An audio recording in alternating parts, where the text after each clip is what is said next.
علم القرآن خلق الإنسان علمه البيان الشمس والقمر بحسبان والنجم والشجر يسجدان والسماء رفعها ووضع الميزان ألا تطغوا في الميزان وأقيموا الوزن بالقسط ولا تخسروا الميزان والأرض وضعها للأنام فيها فاكهة والنخل ذات الأكمام والحب ذو العصف والريحان فبأي آلاء ربكما تكذبان خلق الإنسان من صلصال كالفخار وخلق الجان من مارج من نار فبأي آلاء ربكما تكذبان رب المشرقين ورب المغربين فبأي آلاء ربكما تكذبان مرج البحرين يلتقيان بينهما برزخ لا يبغيان فبأي آلاء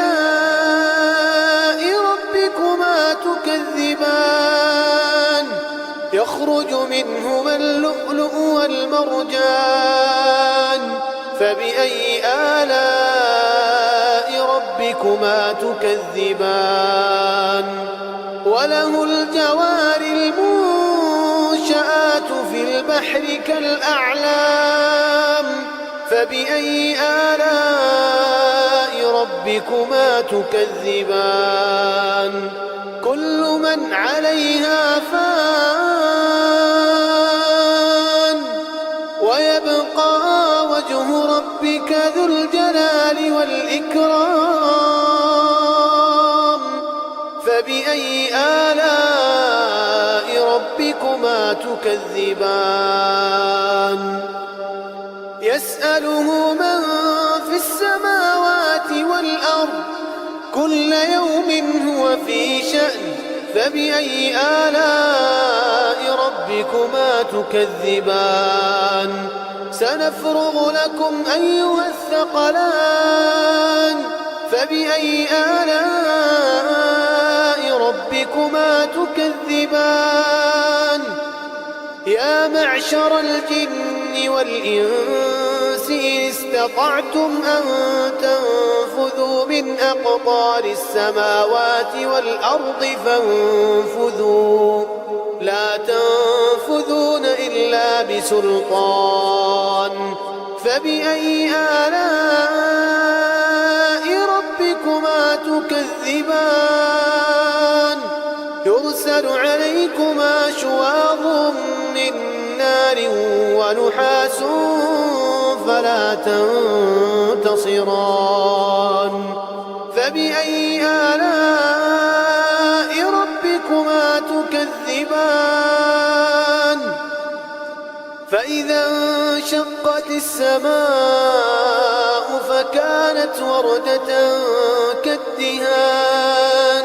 فبأي آلاء ربكما تكذبان فيومئذ لا يسأل عن ذنبه إنس ولا جان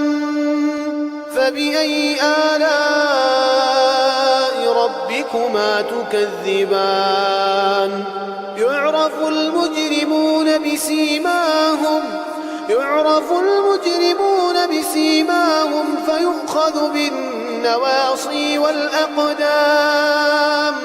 فبأي آلاء ربكما تكذبان هذه جهنم التي يكذب بها المجرمون يطوفون بينها وبين حميم آن فبأي آلاء ربكما تكذبان ولمن خاف مقام ربه جنتان فبأي آلاء ربكما تكذبان ذواتا أفنان فبأي آلاء ربكما تكذبان فيهما عينان تجريان فبأي آلاء ربكما تكذبان فيهما من كل فاكهة زوجان فبأي آلاء ربكما تكذبان متكئين على فرش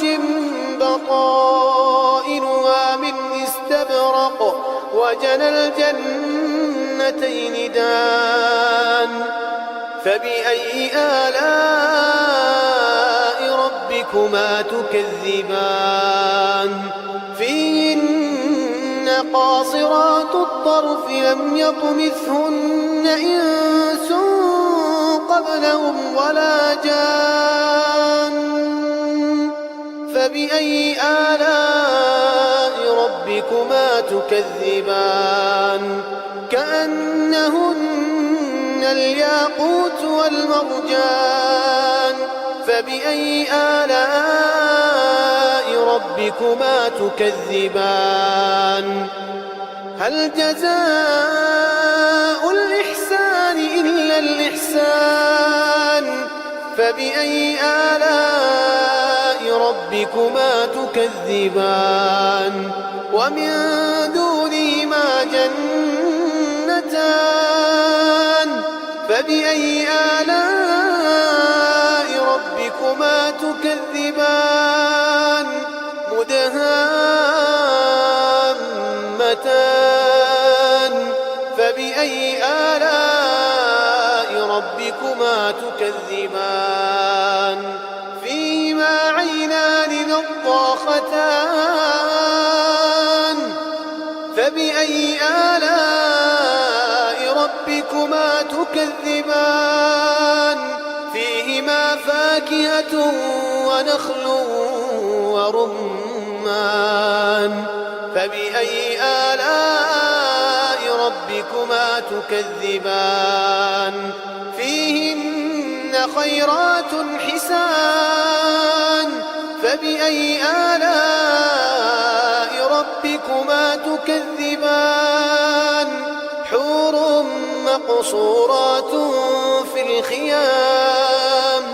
فبأي آلاء ربكما تكذبان لم يطمثهن إنس قبلهم ولا جان فبأي آلاء ربكما تكذبان متكئين على رفرف خضر وعبقري حسان فبأي آلاء ربكما تكذبان تبارك اسم ربك ذي الجلال والإكرام